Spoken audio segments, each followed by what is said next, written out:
Hi everyone, welcome to Exam for 50% faster preparation. I am Chandra Prakash Joshi and I am going to talk about the concept of money.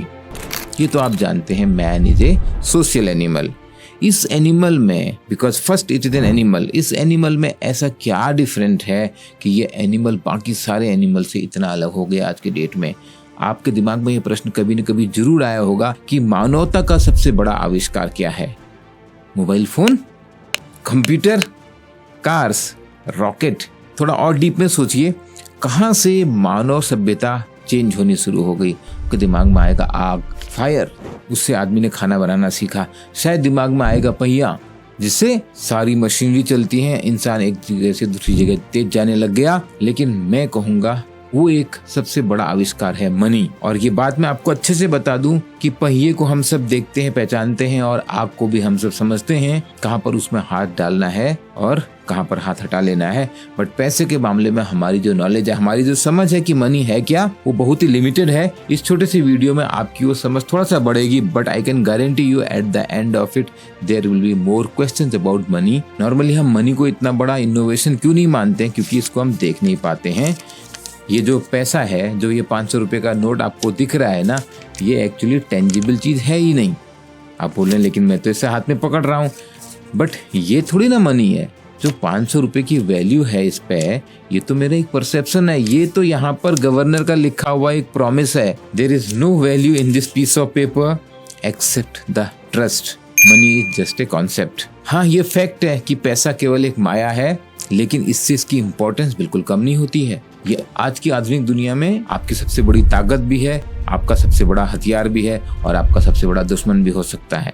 शुरुआत करते हैं शुरुआत से. जब पैसा नहीं था, जब मनी का कोई कॉन्सेप्ट आया ही नहीं था, हमें सीधे वस्तुओं और सेवाओं का व्यापार करने के लिए मजबूर होना पड़ता था. समझो एक गांव है जहाँ पर एक किसान है जो खेती करता है, मटर उगा रहा है, और एक कुम्हार है जो मिट्टी के बर्तन बनाता है, और एक जुलाहा है, वेवर, जो कपड़ा बुनता है, और समझ लो एक शेफर्ड है, भेड़ चराता है, उससे वूल मिल जाती है. अब शेफर्ड को भी खाने के लिए मटर चाहिए, तो उसने फार्मर को बोला कि मैं तुम्हारे को वूल दूंगा और तुम इसके बदले में मुझे मटर दे दो. यहाँ तक बात ठीक थी, लेकिन शेफर्ड की वूल केवल गर्मियों के सीजन में निकलती थी. अब चलो उसने वूल स्टोर कर ली, क्योंकि उसको मटर तो हमेशा खाने के लिए चाहिए पड़ेंगी, या कुछ और सब्जी जो फार्मर उगाएगा, तो वो हर बार उसको वूल देता जाएगा और हर बार थोड़ी थोड़ी सब्जियां ले लेगा अपने खाने के लिए. लेकिन यहाँ पर जो पोर्टर है, जो कुम्हार है, उसको भी वूल चाहिए, उसको भी सर्दी लग रही है जाड़ों में. बट जो शेफर्ड है, उसको बर्तन नहीं चाहिए. अब ट्रेड नहीं हो पा रहा है. बार्टर सिस्टम जो था, that is the constraint of the barter system. Barter system dependent इस पे है कि किसको किस चीज की कब कितनी जरूरत है. अब अगर कुम्हार भूखा मर रहा है और उसको सब्जी चाहिए, और एक अकेला ही फार्मर है गाँव में, तो भाई वो 3 गुना दाम पर भी सब्जी बेचेगा तो कुम्हार को खरीदनी पड़ेगी. इस बार्टर सिस्टम में गेम इस बात का था कि आप ऐसी चीजें जमा करो जिसकी लोगों को ज्यादा जरूरत पड़े, और जिन चीजों को आप स्टोर करके रख भी पाओ. अब जैसे सब्जियां हैं, फार्मर ने उगा तो ली सब्जी, लेकिन जमा करके नहीं रख सकते, क्योंकि अगर उसने मटर उगाई या टमाटर उगाई या भिंडी उगाई, वो तो उसको 2 दिन के अंदर बेचनी है. सस्ते रेट पे एक्सचेंज करनी पड़ेगी, वो इसको स्टोर नहीं कर सकता है. तो उसकी जगह वो ग्रेन उगाएगा. अगर जरूरत पड़ेगी तो ग्रेन को जमा करके रख लेगा. उस समय के लोग क्या करते थे, फिर ऐसी चीजों को जिनकी वैल्यू भी है, जिनको स्टोर भी किया जा सकता है, और जब चाहे मार्केट में एक्सचेंज हो जाएंगे, ऐसी चीजें जमा करते थे. थोड़ा इवॉल्व होके आया कमोडिटी करेंसी सिस्टम. मतलब ये जो इम्पोर्टेंट कमोडिटीज थी, इजिली स्टोर करने लायक थी, एक्सचेंज हो सकती थी, उनको लोगों ने जमा करना शुरू कर दिया. उनको एज ए फॉर्म ऑफ पहला करेंसी माना गया. लेकिन आप समझ रहे हो इकोनॉमिक एक्टिविटी किसके दौरान जा रही है? जो चीजें ज्यादा कॉमनली अवेलेबल हैं और एक्सेप्टेबल है. बिल्कुल अपोजिट है अगर हम आज के जमाने की बात करें. जब आपसे बोला जाता है अगर आप कुछ नया काम करने जा रहे हो तो अपना नीश डेवलप करो, अपनी यूनिकनेस डेवलप करो. जब करेंसी कमोडिटी आई, ऐसी कमोडिटीज रखी गई जिनको स्टोर किया जा सकेगा. सपोज ग्रेन, कॉर्न, व्हीट बहुत एक्सेप्टेबल है, मात्रा कम ज्यादा करी जा सकती है. ग्राम में कर लो, किलो में कर लो, क्विंटल्स में कर लो. प्रॉब्लम है इनको लेके जाने की एक जगह से दूसरी जगह. तो आई मेटल्स. मेटल्स में वैल्यू भी है, कैरी करना भी आसान है, स्टोर करना भी आसान है, और आसानी से एक्सचेंज की जा सकती है. मेटल्स बनी आगे की करेंसी. अब करेंसी इवॉल्व होना शुरू हुई है. देखिए कैसे कॉन्सेप्ट ऑफ मनी बनता चला जा रहा है. लेकिन अभी तक मनी में इंट्रिंसिक वैल्यू है, चाहे वो ग्रेन था चाहे वो कमोडिटी थी, चाहे अब वो मेटल है, तांबे का टुकड़ा हो या सोने का टुकड़ा। और यहाँ पर कुछ लोगों ने बहुत यूनिक चीजें भी यूज की मेटल की जगह, जैसे पल्स, सेल्स, ऐसी वस्तुएं जो बहुत कम मात्रा में उपलब्ध थी, उन्हीं के लिए तो लोग एक्सचेंज करने को तैयार होंगे। पत्थर अगर प्लेंटी में उपलब्ध है, वो कैसे एक कॉमन एक्सेप्टेबल वैल्यूएबल एसेट बन सकता है। लेकिन फिर ऐसे पल्स और सेल्स को भी निकालने वाले बहुत ज्यादा लोग बन गए, तो उसकी भी एक्सेप्टेबिलिटी थोड़ा कम होने लग गई, उसकी वैल्यू कम होने लग गई। मेटल को एक्सट्रैक्ट करना फिर भी मुश्किल था और लिमिटेड मात्रा में है, और उसमें भी प्रीसियस मेटल जैसे कि गोल्ड, उनकी वैल्यू बनी रही। पैसे के इतिहास की बात करें, 770 ईसा वर्ष पूर्व, बिफोर क्राइस्ट 770, चाइना में कॉइन के एविडेंस मिलते हैं। और इंडिया में भी अलग अलग स्रोत बताते हैं कि 6वीं-7वीं शताब्दी के अराउंड में इंडो गंगेटिक प्लेन में जो महागणपताज हुआ करते थे, वहाँ पे कॉइन की शुरुआत हो गई थी। और ये कॉइन की मनी वैल्यू उतनी होती थी जितनी कॉइन की इंट्रिंसिक वैल्यू है। सर्कुलर बनाने का रीजन सिंपल था, आप जानते हैं मेटल की प्रॉपर्टी है, किसी भी मेटल की प्रॉपर्टी है वो सर्कुलर शेप लेती है सरफेस टेंशन की वजह से, और सर्कुलर होने की वजह से ये आपको जेब में रखना आसान है, कपड़ा फाड़ के बाहर नहीं निकलेगी, कॉर्नर नहीं है, तो आपको मेटल इधर उधर खरोंच नहीं मारेगी, रगड़ेगी नहीं। याद रखिए, अभी भी पैसा यहाँ पर एक कॉन्सेप्ट नहीं है, यहाँ पर it has a real value. वो वैल्यू कौन डिटरमाइन कर रहा है? मार्केट डिटरमाइन कर रही है। उस समय 1 ग्राम गोल्ड की जितनी कीमत है, 1 ग्राम गोल्ड कॉइन की उतनी कीमत है। कोई सरकार नहीं आई है यहाँ पे डिटरमाइन करने के लिए अभी, लेकिन बहुत जल्दी राजा महाराजाओं को पैसे की इस ताकत का पता लग गया। उन्होंने बोला हम बनाएंगे कॉइन, अब हम बनाएंगे करेंसी, हम बनाएंगे पैसा। उन्होंने इस बात को महसूस कर लिया कि इन छोटी छोटी धातु के टुकड़ों से वो मार्केट में डिसाइड कर सकते हैं कि इसकी वैल्यू कितनी है। 600 BC में एलिडिया एलिटस ने पहली बार बनाया ऑफिशियल मिंट। मिंट मीन्स जहाँ पे कॉइन बनाई जाती है। उन्होंने सिल्वर कॉइन बनाई जिसपे फोटो भी छापी। धीरे धीरे दुनिया में सभी राजा लोग अपने यहाँ मिंट बनाने लग गए, कॉइन छापने लगे, और अपनी अपनी कॉइन को यूनिक रखने के लिए उसमें अपने अपने तरीके के डिजाइन और आइडेंटिटी मार्क रखे गए। कॉइन सोने की जगह सिल्वर, सिल्वर की जगह ब्रॉन्ज होने लग गई, लेकिन उनकी वैल्यू जो उस पर लिखी जाने लगी, चाहे वो 1 पैसा हो, 1 आना हो, 1 पाउंड स्टर्लिंग हो, ये नाम याद रखें, 1 पाउंड स्टर्लिंग। इसका मतलब पता है क्या था? 1 पाउंड स्टर्लिंग का मतलब 1 पाउंड जो होता है 453.59 ग्राम्स, इतने ग्राम की चांदी, स्टर्लिंग सिल्वर की कीमत को बोला जाता था 1 पाउंड जब ये शुरुआत हुई थी। जैसे जैसे करेंसी का प्रचलन बढ़ता चला गया तो लोगों ने महसूस किया ये जो मेटल करेंसी है तो बहुत हैवी है। जब पुराने समय में लोग निकलते थे समुद्री रास्तों पे, तो वहाँ के राजाओं ने उनको लिख के देना, एक सर्टिफिकेट देना शुरू कर दिया जिसपे राजा की मुहर लगी हुई थी कि इस पे लिखे हुए कागज में मैं बता रहा हूँ कि इतने कॉइन के बराबर इसकी वैल्यू है। दूसरे व्यापारियों ने उस पर भरोसा करना शुरू कर दिया। थोड़े दिनों बाद मार्केट में ये व्यापारी लोग आपस में राजा के लिखे हुए कागज पे जिसपे वैल्यू लिखी हुई है और स्टैम्प लगी हुई है, उन कागजों को एक्सचेंज करने लग गए।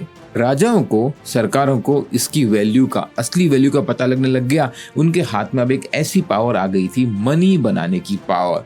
जब भी उन्हें पैसे की जरूरत होती थी वो कम पैसे में, क्योंकि मिंट में या पेपर करेंसी छापने में उनका बहुत खर्चा कम हो रहा था और उनको मिलती थी वैल्यू बहुत ज्यादा। उन्होंने इस मनी पावर का इस्तेमाल करना शुरू कर दिया अपने फायदे के लिए, सरकार के फायदे के लिए। चाहे उन्हें अस्त्र खरीदने हो, चाहे उन्हें अपने किले बनवाने हैं, चाहे राजमहल खड़े करने हैं, और कई बार जनता के लिए भी विकास के कार्य करने हैं, सड़कें बनानी है, कुएं खुदवाने हैं। सरकार को पता लग गया था कि हमारे पास पैसा छापने की पावर आ गई है। जब इस पावर का मिसयूज हुआ, बहुत ज्यादा हद तक मिसयूज हुआ, तब आए सेंट्रल बैंक।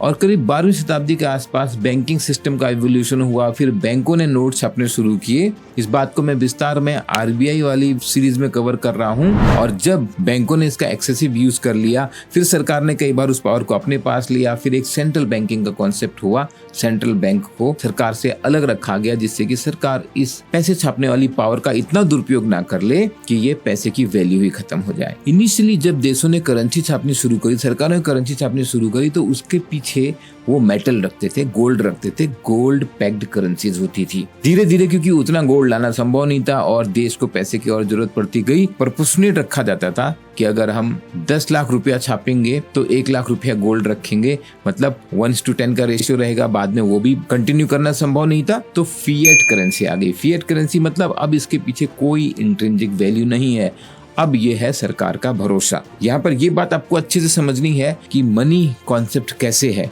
क्योंकि मनी यहाँ पे भरोसा है। भरोसा उस सरकार पे जिसने ये सर्टिफिकेट आपको इशू किया है, और ये सर्टिफिकेट आप कागज के फॉर्म में ही नहीं है, बल्कि ये सर्टिफिकेट फोन के अंदर जो डिजिटल करेंसी है उसके लिए वो बात भी उतनी ही लागू होती है। जितना आप इस पेपर पे भरोसा कर रहे हो, जितना आप इस कॉइन पे भरोसा कर रहे हो, उतना ही उस मोबाइल में आए हुए मैसेज या ईमेल में आए हुए मैसेज या बैंक के सर्वर में जा रहे नंबर पे आप भरोसा कर रहे हो। पैसा बेसिकली भरोसा है। और क्योंकि मनी ट्रांसफर करना इजी है, स्टोर करना इजी है, एक्सचेंज करना इजी है, तो ये हमारी उन सारी जरूरतों को पूरा कर देता है और पूरी सोसाइटी को ग्लोबल लेवल पे पूरे वैल्यू क्रिएशन, चाहे वो आर्टिस्ट द्वारा कोई पेंटिंग से वैल्यू क्रिएट की जा रही है, चाहे कोई म्यूजिशियन म्यूजिक बना रहा है, या फार्मर सब्जी उगा रहा है, या एस्ट्रोनॉट स्पेस में जा रहा है, साइंटिस्ट चिप बना रहे हैं, सब एक दूसरे की वैल्यू को समझ पा रहे हैं। जिसके काम की जितनी अहमियत है उसको उसकी वैल्यू मिल रही है, उसके बदले उसको एक्सचेंज किया जा रहा है। मनी की इस पावर ने पूरी ह्यूमन सोसाइटी को कनेक्ट कर दिया और इससे वो कैपेसिटी डेवलप हुई कि हम नए नए innovation,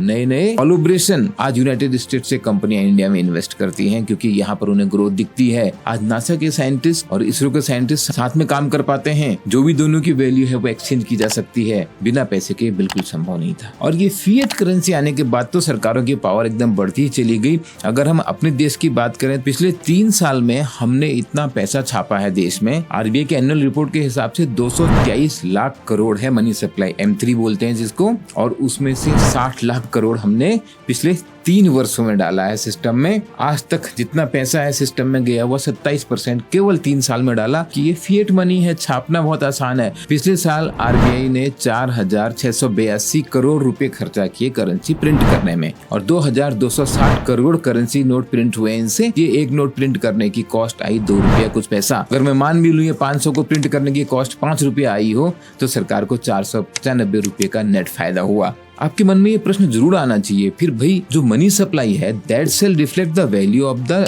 goods and services in the market, और उसको हम बोलते हैं जीडीपी।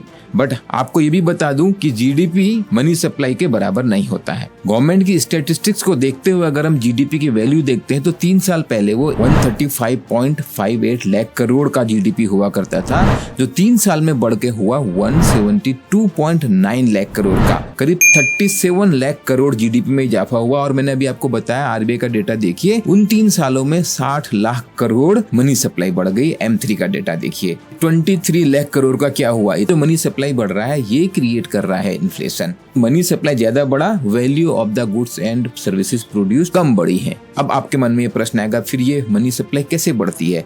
इसके लिए सरकार को बोरो करना पड़ता है। सरकार के उधार लेने का डेटा देखिए, पिछले लगभग इन्हीं 3 सालों में 40 लाख करोड़ के आसपास की सरकार उधारी ले चुकी है। और उसके लिए सरकार को करना क्या होता है? बेसिकली बॉन्ड इशू करने होते हैं, जो सरकार की ओर से एक सिक्योरिटी पेपर होता है। और आप देखते जा रहे होंगे जब से सरकारें बनी है, हर साल, चाहे वो इंडिया की सरकार हो चाहे वो यूएस की सरकार हो, हर साल उनका डेट बर्डन बढ़ता जा रहा है। वो करते क्या है, पुराने डेट को चुकाने के लिए एक नया डेट पेपर इशू करते हैं। ये जो एक्सेस मनी सप्लाई सिस्टम में जाती है, इससे इन्फ्लेशन होता चला जाता है।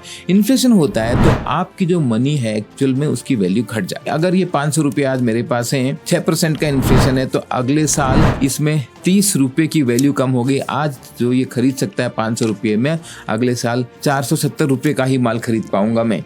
सरकार अपनी इस एबिलिटी को, अपने इस ट्रस्ट को, अपनी इस फिएट करेंसी वैल्यू को क्रिएट करने की एबिलिटी को अच्छे से समझती है। आज दुनिया में सबसे ताकतवर देश अमेरिका के पास सबसे स्ट्रॉन्ग वेपन है यूएसडी, यूनाइटेड स्टेट्स डॉलर, जो दुनिया में ग्लोबल करेंसी है। भले से यूनाइटेड स्टेट्स पे कर्जे का बोझ बढ़ता जा रहा है, लेकिन लोगों का डॉलर में पूरा विश्वास है, जिसके चलते यूनाइटेड स्टेट्स दुनिया भर से लोन ले लेता है और उनकी इकोनॉमी में ग्रोथ फिर भी आ जाती है। आपके मन में जरूर ये बात आ रही होगी, फिर तो हमें बिटकॉइन पर भी भरोसा करना चाहिए। मनी केवल ट्रस्ट की बात तो है, और आज बिटकॉइन में भी लाखों लोग भरोसा कर रहे हैं। अंतर इतना है, ये केवल किसी सरकार द्वारा भरोसा नहीं दिलाया गया है। अगर हम इतिहास में जाते हैं, मनी के जब शुरुआत हुई थी तो उसमें कहाँ सरकारें भरोसा दिला रही थी? हम बिटकॉइन पे, क्रिप्टो करेंसी पे और सेंट्रल बैंक डिजिटल करेंसी पे कभी और बात करेंगे। आज के वीडियो को मैं यहाँ पे कंक्लूड करता हूँ। भले से ये फिएट करेंसी है बट मनी की वैल्यू बनी हुई है। इन्फ्लेशन के बावजूद भी अगर आप अपने पैसे को सही जगह इन्वेस्ट करते हैं, आप जिस एसेट में इन्वेस्ट कर रहे हैं उसकी वैल्यू बढ़ जाती है। वो हो सकता है शेयर्स हो, वो हो सकता है गोल्ड हो, वो हो सकता है रियल एस्टेट हो। सबसे इम्पोर्टेंट, अगर आप उसको अपने करियर में इन्वेस्ट करते हैं तो आपके रिटर्न कई गुना हो। Eight the end of the video I am telling you, दो मनी इज ए कॉन्सेप्ट, पैसा एक माया है, लेकिन ये बहुत ही इंपॉर्टेंट एस्पेक्ट है अपनी लाइफ का। हमें पैसा अर्न करना भी सीखना है और इन्वेस्ट करना भी सीखना है। I will come out with more videos. You have any questions please ask in the comment. आपको वीडियो अच्छा लगा तो प्लीज लाइक कीजिए, शेयर कीजिए, चैनल को सब्सक्राइब कीजिए। We are here to make your job preparation 50% faster. All the best.